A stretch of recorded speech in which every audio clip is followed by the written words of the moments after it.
कि आपने बनाए थे, वो आपकी सरकार थी, आपका कार्यकाल था, सरकार ने बनाए थे। अब ये क्या वो उस पे इसलिए ना जाएं क्योंकि आपकी सरकार ने बनाए थे?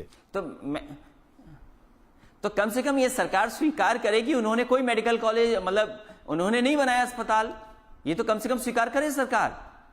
और कम से कम उन अस्पतालों को बजट तो दे जिससे कि इलाज अच्छा हो सके गरीबों का। आप बजट क्यों काट रहे हैं? आपने बजट क्यों कम किया? आपके और मेडिकल कॉलेज बन जाते। आपने बांदा का बजट क्यों काटा? बांदा का नहीं बन रहा है मेडिकल कॉलेज। आपने स्वास्थ्य सेवाएं कितनी बेहतर कर दी। आप झांसी का बताइए क्यों बजट काट दिया? वो भूल जाइए अगर झांसी और बांदा का कटा हो। मैं ये जानना चाहता हूं कि गोरखपुर में 500 बेड का सुपर स्पेशलिटी हॉस्पिटल बच्चों का बन रहा था, आखिरकार वो पूरा क्यों नहीं हुआ 3 साल में? ठीक। अच्छा, जौनपुर का मेडिकल कॉलेज क्यों नहीं पूरा हुआ? आप कह रहे हैं कि मेडिकल सुविधाओं के लिए ज्यादा बजट नहीं दिया, इसलिए ये हालत है कि हमें यूपी में टेस्ट भी कम हो रहे हैं, इलाज भी कम हो रहा है और बनने चाहिए थे।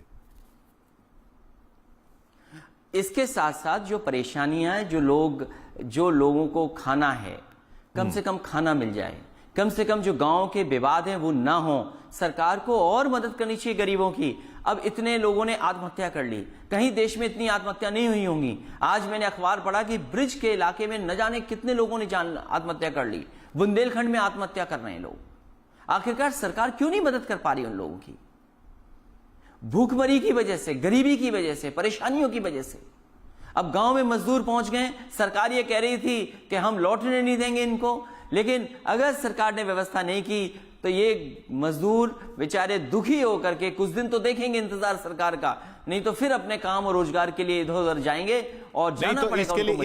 इसके लिए पुरानी सरकारें जिम्मेदार नहीं है कि यूपी के गांव में रोजगार नहीं है इसलिए लोग बाहर दूसरे प्रदेशों में जाते हैं काम करने, चाहे वो आपकी हो, चाहे कांग्रेस की हो, चाहे इनकी ही पुरानी सरकारें हो। अरे तो बीजेपी भी तो कई बार रही है। मैं तो चाहता हूं कि 3 साल का मैं वही कह रहा हूं। इन्वेस्टमेंट जमीन पर आया, ये अच्छी बात है। नहीं, ये अच्छी बात है कि हमारी सरकार नहीं है आज। जो हमारी सरकार में थी हमने काम करके दिखा दिया। मैं जानना चाहता हूं कि उत्तर प्रदेश में कई इन्वेस्टमेंट मीट हुई हैं जिसमें प्रधानमंत्री, राष्ट्रपति जी आए हैं। अभी कुछ दिन पहले डिफेंस की बहुत बड़ी मीट हुई। जो इन्वेस्टमेंट के वादे किए गए, जो MOU साइन हुए, मैं केवल इतना जानना चाहता हूं आखिरकार जमीन पर क्यों नहीं उतरे? और फिर इस प्रदेश ने सबसे ज्यादा लोकसभा के सांसद दिए, विधायक दिए हैं बीजेपी को, सरकारें बनवाई हैं 2 बार। तो उत्तर प्रदेश में बड़ा कारखाना क्यों नहीं लगा कोई? अगर हमने नहीं लगाया, जनता ने हमें हटा दिया, लेकिन समाजवादियों ने जो काम किए हैं उसके तुलना में भारतीय जनता पार्टी अभी काम नहीं कर पाई है। अच्छा, लौटते हैं उसी सवाल पर। ये जो लोगों के बीच फैला, लोगों के बीच बात भी फैली, आपने भी कहा कि भाई ये हवा फैलाया जा रहा है, नफरत हो रही है, तबलीगी जमात पर बार बार ये बात आई।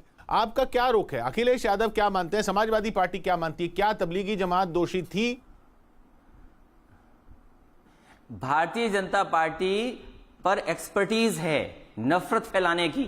मैं ये जानना चाहता हूं मेरठ में इनके मंत्री जी को क्या टेस्ट के बाद पॉजिटिव निकलेगा कि नहीं निकलेगा?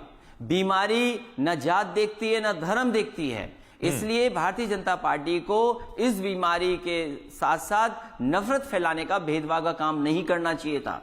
और आज जब बीमारी फैल रही है वो किसी को नहीं देख रही है कि किसको हो जाएगी। आज सरकार की सबसे बड़ी जिम्मेदारी है कि जो लोग आए हैं, गरीब मजदूर जो दूसरे प्रदेशों से आए हैं, उनके खाने का, रहने का और गांव में विवाद न हो, उसके लिए प्रशासन मदद करे।